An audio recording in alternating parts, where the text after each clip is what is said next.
Welcome to Represents. On today's episodes, I'm privileged to have Reverend Dr. Anthony Bailey. He is a very important voice here in Ottawa, a respected voice for equality and unity in the region.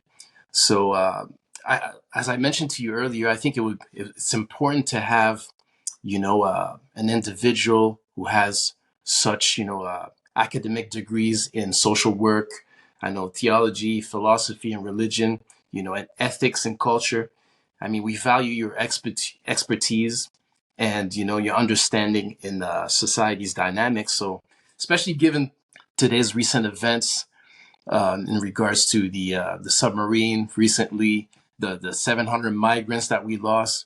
I think it's a nice touch to have someone, a leader like give us, how to basically understand things better. But first up, I want to understand.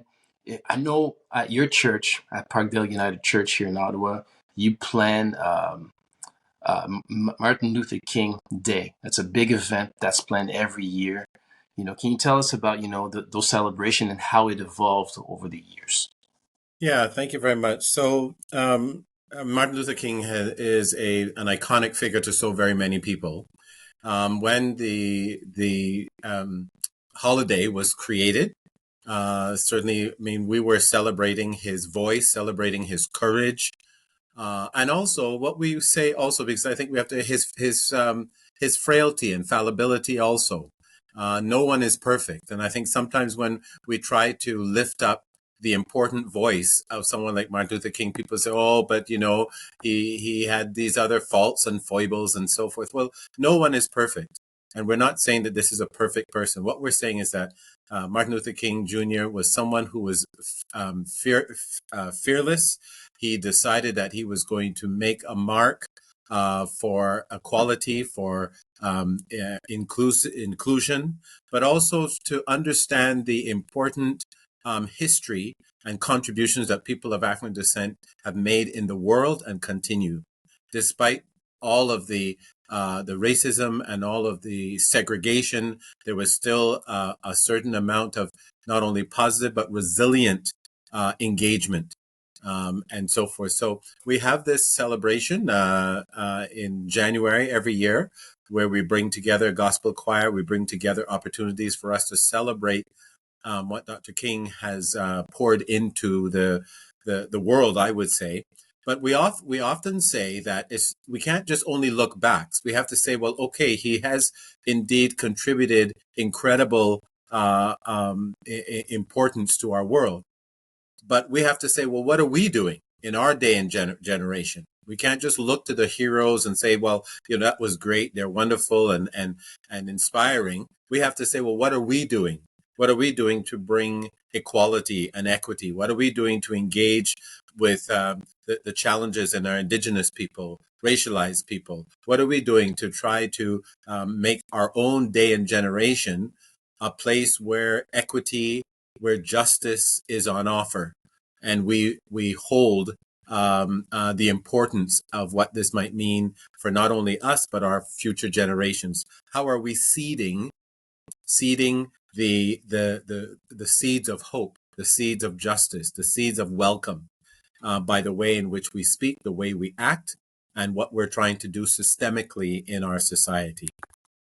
That's great. How do you think his teachings and philosophies continue to resonate today, especially in the Well, context of racial justice? yeah, yeah. I mean, this is the thing. There was this interesting, when you would see the marches that he led, there was a sign that many of the people wore saying, "I am a man." And that may seem like a simplistic thing, but remember that in the imagination of the United States, a black person was seen as a three-fourth person, so to speak. They weren't like a full human, as it were. And the invention of race, a lot of people don't realize that race, when we use the word race and racism, it's an invented notion, and that was used to circumscribe the well-being and the rights of racialized people. It was used to use as a pretext to justify slavery and so forth. So when we're talking about Dr. King, we have to say, what is it in our own present reality that we have to engage with? What are the injustices that we need to name and we need to protest against and we need to change legislatively and so forth? So it's an inspiration, but we can't only always look to the past. Yes, we have inspiration there, but we have to say, what is our responsibility now in our day and generation? Well, in the work that you're doing today, do you see who are the current leaders? I'm obviously, besides yourself, Yeah. who motivates you right now in 2023 that you look to and say, you know what, this is motivating. This is, Dr. King would not, you would be very proud of what so and so is doing. Yeah. What do you look who do you Well, look at? I'm encouraged indeed in a number of ways by those not only racialized Black people but others who have recognized the importance of allyship. So there's a particular uh, uh, minister um, that is in Chicago, for instance. I don't know if you know Trinity United Church there, and so one of the things that I find is that there are those who have demonstrated leadership, demonstrated courage. His name is Otis Moss III, and he's someone that I have met and know. We have every year. There's a huge preaching conference. It's called homiletics. So looking at ways in which we can create sermons, create dialogue that is impactful, not only in the spiritual lives of people, but in the society. And he's someone that I really resonate with. I think I think he's a very powerful leader right now.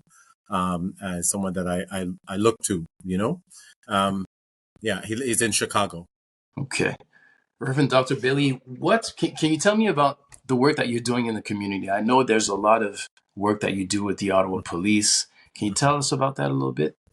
Yeah, so one of the things I'm privileged to do, I've been doing this for some years now, except right now it's a different kind of engagement. But many years ago, I would say probably maybe about 10 years ago now, the Ottawa Police approached me they would have when the new recruits were being formed, as it were, as they were introduced to the start of their career. There would be a day of inclusion. It included Indigenous orientation. It included LGBTQ, differently abled people, and so forth, and also anti-Black systemic racism. So I did that piece in those training for all of the new recruits of the Ottawa Police. This has evolved into something else. So the Parliament, a policy directive came from the Parliament saying that there need to be an engagement with systemic racism in the police force. And so I was invited to be the trainer.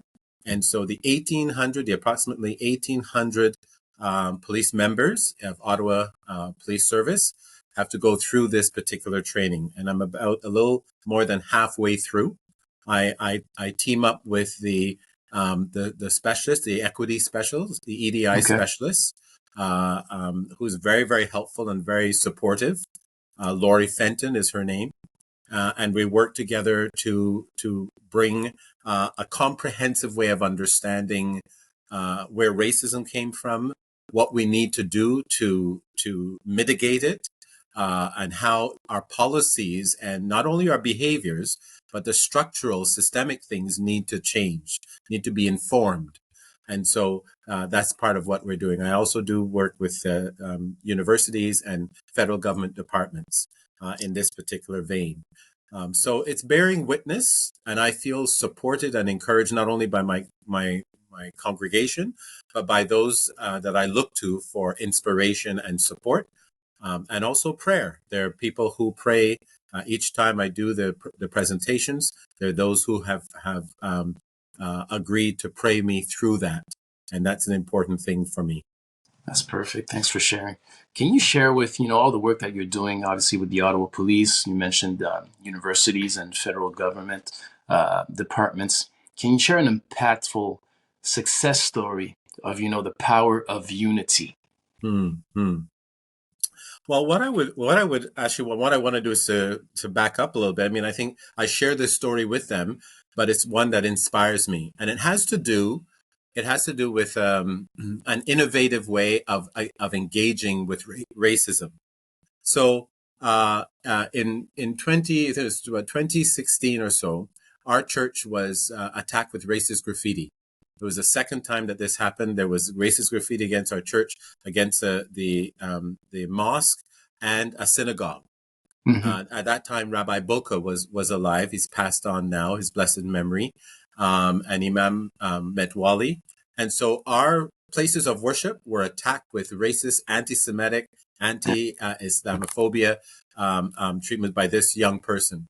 And this young person was just under the age of 18. And so he was. There were some that were suggesting he should be tried as an adult for the racist things that he did all around, and anti Islam and Jewish anti-Semitic. And so he was at the court, and there's a program there that has to do with restorative justice. And so our church decided that we wanted to give this person a chance to see if we could redeem him, to see he was, almost 18, but we didn't want to give up on him. And so, make a long story short, what we did is we asked for this relationship. I met with him at one point, and after that, it was through an intermediary with the Collaborative Justice Group. And so we worked for 3 years with this young man, supporting him, encouraging him. He had to be accountable. He had to write essays on Black people and do research to understand what is the history of Black and the excellence of Black people. So there was a learning component there, but there was also a kind of a coaching component also, to talk with him, to send messages and so forth of transformation. And over those 3 years, he's changed his mind. He renounced notions about Nazism and anti-Black and so forth through the conversations that we were having, communication with him, but also through the work that the Collaborative Justice was doing.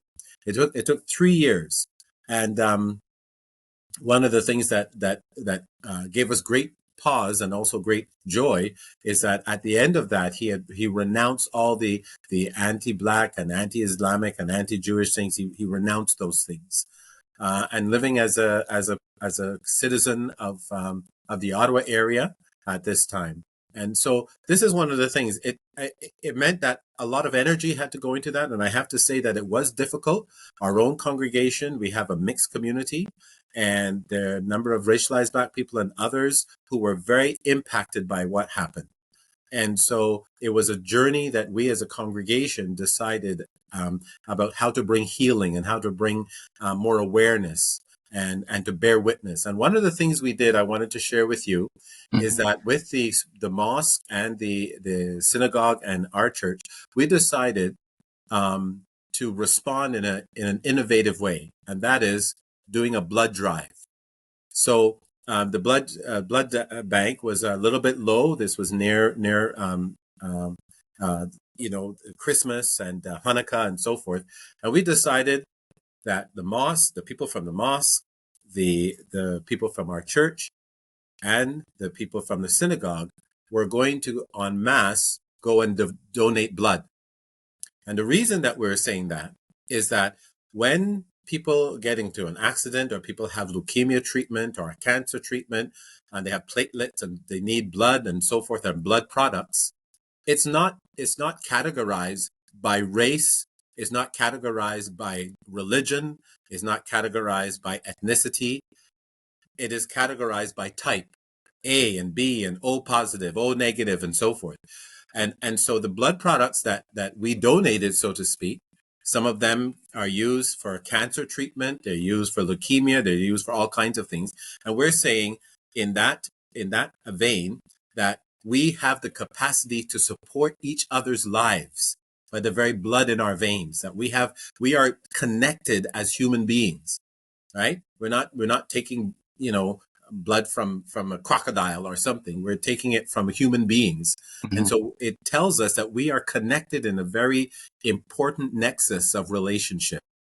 And so that was one of the witnesses that we wanted to pour out into the community to show, let's get rid of this whole notion about anti-Semitism and anti-Islamophobia, and anti-Black and so forth. So that's one of the ways I feel that we've contributed to the well-being of our society. That's amazing. That's amazing. Giving us a great example of, forgiveness. It's not always easy, obviously, to forgive such acts, especially those of us who live those microaggressions on a regular basis. But I think I remember when it happened, the incident happened, how I felt. And you're obviously leading by great example. I wanted to ask you something. Obviously the work that you're doing during all those years, it's obviously, it must be rooted in your personal experience. If you're comfortable sharing how this work started and why you started, why this work is important to you. Yeah. Well, thank you. There's a number of reasons. One is that I seek to be, and I'm not not perfect at all. I'd be the first to tell you, but I seek to be as faithful as I can be as a follower of Jesus, and I believe that that is significant in terms of the teachings, and those teachings have helped me to navigate great trauma, great hurt, and so forth. One of which I would like to share with you. I used to live in Montreal. I'm originally from Barbados, but we lived in Montreal. And on a very unfortunate evening and so forth, we were attacked by some white people who didn't like Black people, and so there was they backed into us. Someone backed into us into our car. They got out, said, hey, look what's going on here. And they said, oh, we're just going to go. This is some years ago, not a lot of cell phones around then. They went to a nearby bar and said, oh, we'll call the police and we'll sort this out. And when my brother and I were looking at the damage on the car and so forth, and we turn around and 4 men are coming at us, yelling racial epithets and so forth. And we're going to kill these niggers and so forth. And they attacked us. My brother was much bigger than me. And so 3 of them attacked him. 1 attacked me. In the ensuing melee, they stabbed him through the heart and they took off, and he bled to death in my arms. And so this was definitely, out of a little, collision and so forth. But these men were what would I say, committed to do harm to Black people, because they were using the epithet, and so it was clear that they wanted to do that. So that's something that I struggled with. It was difficult. I grieved and was angry and all of those kinds of things. But I have to say that my faith was something that helped me through that. And it's not talking about a panacea. I'm talking about struggling, actually struggling, both in terms of my own vulnerability. I felt like I should have worked harder, fought harder to help my brother and all of that. But so what that meant is that he said to me, we have to find a way, and this is from very early on, we have to find a way to mitigate and to change the narrative about the notion of race and the notion of how some people are to be sidelined and other people are to be lifted up. A lot of people don't know that the whole notion about race is an invented concept, invented by white Europeans, David Hume, Carolus Linnaeus, these philosophers, Immanuel Kant. These are very educated people, but they decided to create this notion of a hierarchy of human beings, with Blacks on the bottom, whites at the top, indigenous, and others in between. And unfortunately, that took shape as a pretext to dispossess people of African descent and people in South America, indigenous people. A lot of people don't realize that a lot of the politicians and many of the priests held Black slaves in Canada. People don't realize that. Lynching in Canada went on. People think lynching was only in the United States. We here in Canada had that. And so we need to come to be reckoning with our history and with what we've done. So all of that to say that it was a journey of healing, a journey of commitment, to say that my faith and my commitment is to be a source of transformation, a source of justice, a source of innovative ways of bringing people together in order that we can live into the truth of who we are supposed to be, human beings made in the image of the divine. And if we were to privilege that, we would not be so worried and consumed with trying to one up each other and so forth. Like I said before about the blood, we sustain each other's lives. We're not some kind of alien from somewhere else. And so we have to figure out a way to let justice prevail, to let love and transformation prevail. And so that's what drives me. That's what inspires me.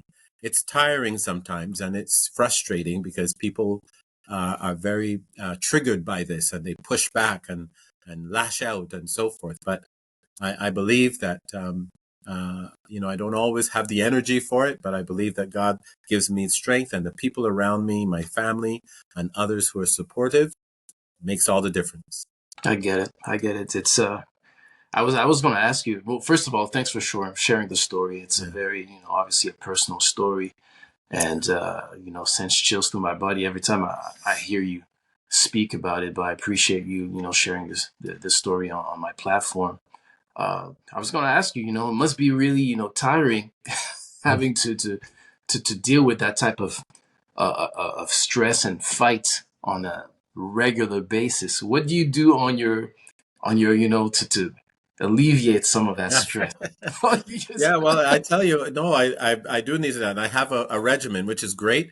I go to a gym Okay. five mornings a week. I'm an early riser. I'm like my mom. My mom slept for like 4.5 hours at night. I don't know, and I seem to have inherited a little bit of that. So I wake up early.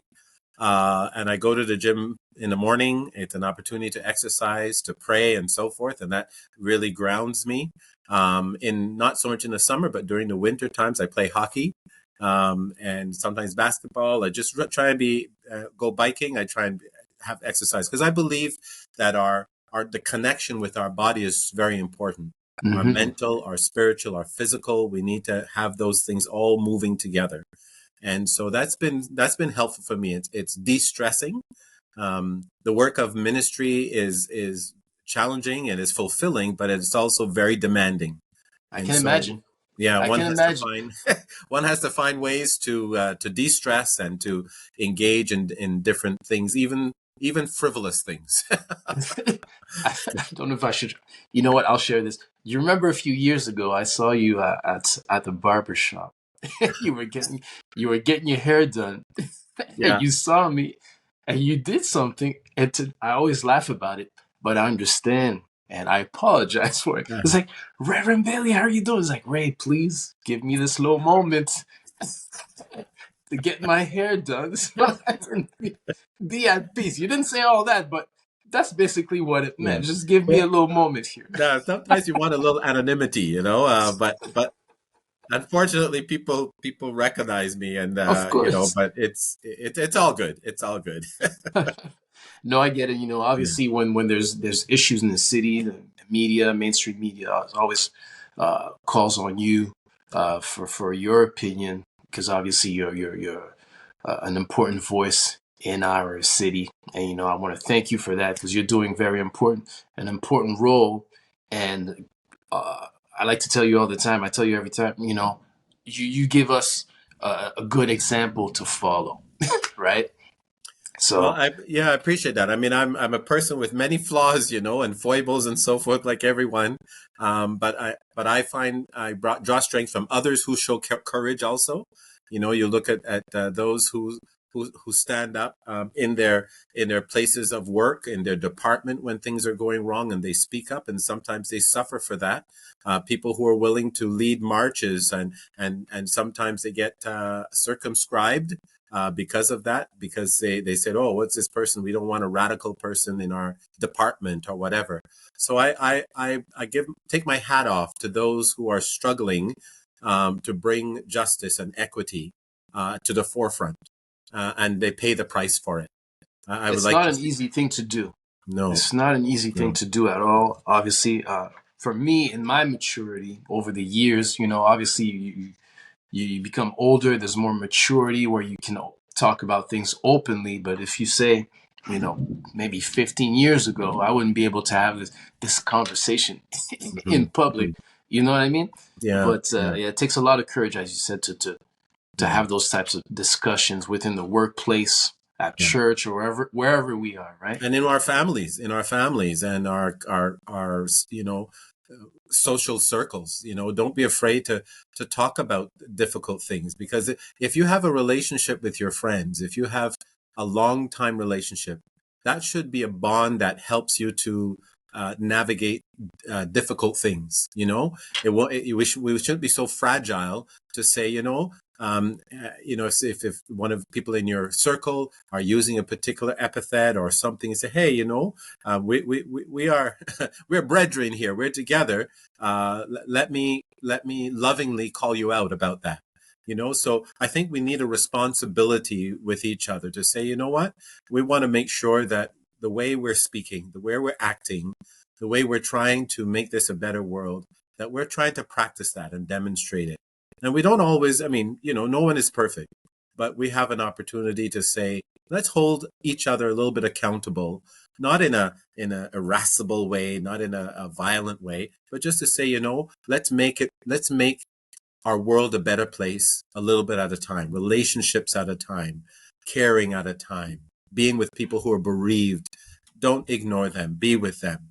And I think if we do that, there's a certain momentum, I believe, a love momentum, a justice momentum, a civil momentum that can be put into place to make our city, our world, a better place. Wow. On that note, I'd like to thank you for having this conversation with me. I have a feeling it's going to be one of many. I like to end my conversations with this quote: we learn today and we lead tomorrow. So thank you very much for your time. Amen. And thank you for what you're doing. This is a great opportunity and a great platform. I take my hat off to you. Good for you. Good on Thank you. you. Thank you very much. I appreciate you. Okay. All right. Take Thank care. you. God bless. God bless.